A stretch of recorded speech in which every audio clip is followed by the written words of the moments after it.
इतना टाइम लगा हमें आपको समझाने के लिए इस चीज़ के लिए, तो ज़रा आप बताएं कि आप किस लिए रूठे हुए थे।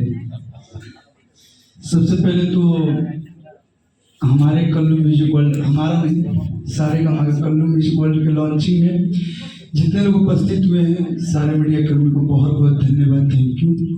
और मैं अपने आप को बचपन से बहुत लकी मानता था कि जिस उम्र में बच्चे पढ़ते हैं या क्रिकेट खेलते हैं, गोली खेलते हैं, गाँव में गोली वोली खेल सब खेल, उम्र में आप लोग हमारा के माई के दिन लोग हम जौन भी तनी मनी गई आप सबके आशीर्वाद से आज जब हम और सारे गामा इतनी पुरानी कंपनी, हमको लगता है आज़ादी से पहले की कंपनी है। हमारे जन्मों ना भइल हुई, हमारे बाबूजी के जन्म ना भइल हुई, बाबूजी के फौजी का भी नहीं हुआ होगा। अच्छा हाँ, तो इतनी पुरानी कंपनी और शुरुआत अगर की डिस्ट्रीब्यूशन की तो कल्लू म्यूजिक वर्ल्ड, तो कल्लू म्यूजिक वर्ल्ड से शुरुआत नहीं की, वो भोजपुरी से शुरुआत की और भोजपुरी के लिए बहुत गर्व की बात है। तो एक बार मैं चाहूँगा जितने लोग कैमरा नहीं लिए हैं वो लोग एक बार जोरदार ताली बजा के विक्रम सर का धन्यवाद करें।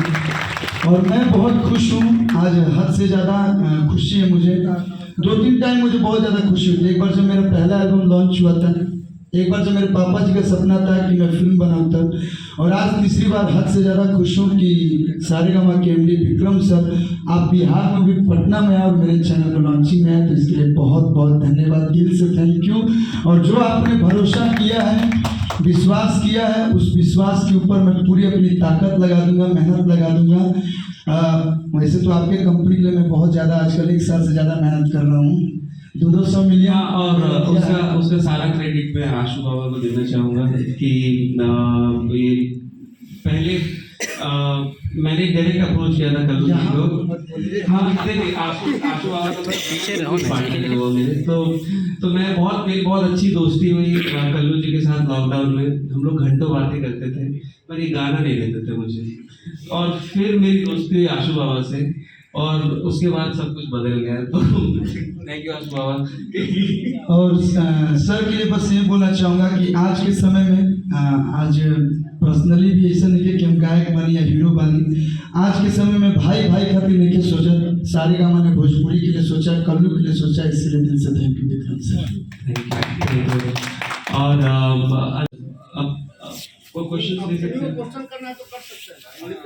हाँ सर, सबसे पहला सवाल मेरा आपसे रहेगा सर, हमने लगातार 2-3 इवेंट देखे, सारेगामा हर जगह कर रही है सर, मेन उद्देश्य क्या है सारेगामा का भोजपुरी को लेकर? क्योंकि हमेशा से भोजपुरी सोची जाती है सर अश्लील करके बहुत बदनाम किया गया, लेकिन सारेगामा ने बहुत चीज़ें चेंज कर दी है, नए पैटर्न पे हम अब सर विदेश फॉरेन जा रहे, तो मेन जो मुख्य उद्देश्य है सारेगामा को वो क्या लेकर है भोजपुरी? मुख्य उद्देश्य म्यूजिक, हमारा मुख्य उद्देश्य रहता है म्यूजिक को और बड़ा बनाना।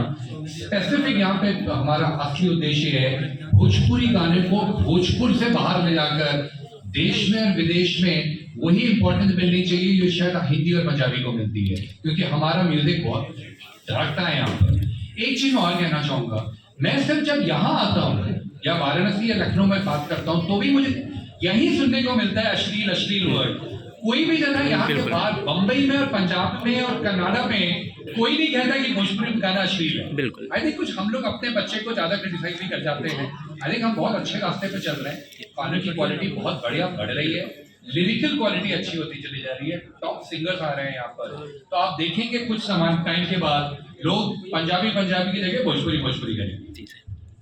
सर सारेगामा जब से आई है तब से एक भोजपुरी में एक नया थीम दी, काफ़ी बजट की एल्बम आ रही है, लेकिन फिल्म कब आएगी वो सब लगातार ट्रेंडिंग में तो गाने रहते हैं, गाने एल्बम तो बहुत पिक लेवल, लेकिन फिल्म लेवल पे 50 करोड़ 100 करोड़ की फिल्म सारेगामा। लेकिन अगर सिर्फ पैसा फेंक के काम हो जाता तो और भी बहुत सारी कंपनियां बहुत कुछ कर लेती।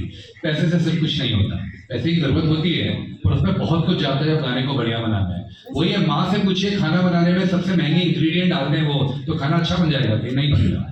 दिल से कई सारे काम होते हैं। आपने पिक्चरों के बारे में पूछा, मैंने कल ही अनाउंस करा है कि हम पिक्चरों के क्षेत्र में घुस रहे हैं और पिक्चरों की क्वालिटी भी अलग लेवल पे लेके जाएंगे। मैं बजट की बात नहीं कर रहा हूँ यहाँ पर। सबसे ज्यादा इंपॉर्टेंट चीज होती है पिक्चरों में, कहानी पे खर्चा करो।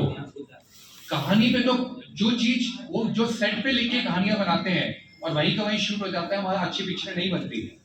तो हमारा पूरा इंपॉर्टेंस पे जा रहा है, बढ़िया कहानियों पे इन्वेस्ट करो और बहुत जल्दी 1-2 साल में आपसे मैं जब कहानियों के मिलने आऊंगा तो आप बोलेंगे अच्छा पिक्चरों पे भी कर लिया, म्यूजिक भी कर लिया, आप बताइए और क्या करेंगे। सारेगामा जानबूझ के ट्रेंडिंग सेक्शन को खरीद चुके हैं, हर गाने उनके ट्रेंडिंग में आते हैं, ऐसा क्या है? आई थिंक इसका तो जवाब मैं बॉस को ही दे देता हूँ सर। सर वही है, अगर पैसे से चीजें खरीदी जा सकती तो जो विदेशी कंपनियां सब खरीद करके बैठ हुई होती, ऐसा नहीं होता उधर मेरे। ये आप लोगों को प्राइड होना चाहिए कि आप एक तो भोजपुरी सुनने वाले इतने लोग हैं, ऊपर से भोजपुरी का म्यूजिक सिर्फ यहीं के लोग नहीं सुन रहे हैं, बाहर भी लेकर जा रहे हैं। उन सब के हिसाब से जब टॉप 10 देखते हो आप तो भोजपुरी रहता है। देखिए ना पावर, हम सब यहाँ बैठे हुए हैं।